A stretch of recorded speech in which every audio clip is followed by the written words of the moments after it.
And this is what the card looks like, right? So you have three phases when you play the game. The first one is randomness, right? So the dreaming phase, wherein, of course, you draw the card, and then, of course, you don't get to choose the forces of change there, but there are a list of forces of change. It's a result of the research that we did for almost 6 to 8 months. It took us like around a year to actually build this game, including testing. And we've used the hybrid futures approach of Swahili and Ayatollah, particularly, of course, your worst or disowned scenario, your weird and preferred. So just to simplify the process of the game, you have 3 scenario archetypes.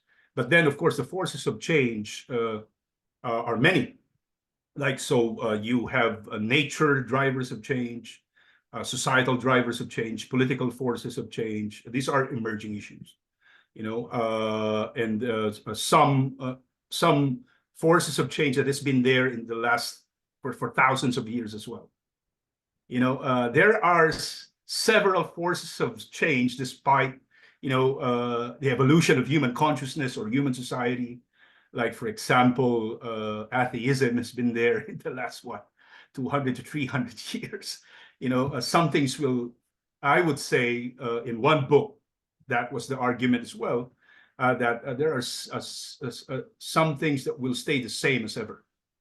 And Amazon, in fact, Jeff Bezos learned about this, you know, about things that will never change. So I try to incorporate that in the game as well. And of course, leaders and movements. So you have 4 leader and movement archetype. Like, for example, your capitalist, your warrior, your intellectual, and what was the other one? The laborer. And then disruptions, you have different types of disruptions, like cyber disruption, nature type of disruptions, you know,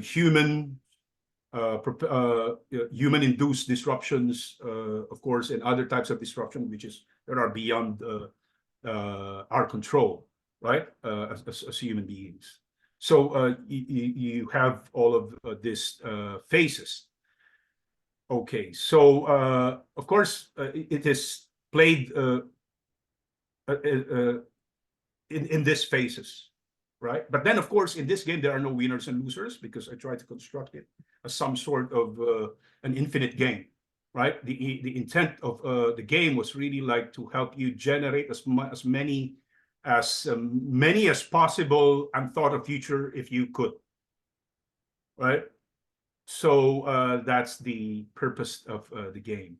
And really, when you play this game, it accentuates the value of the imagination in the way we do foresight as well.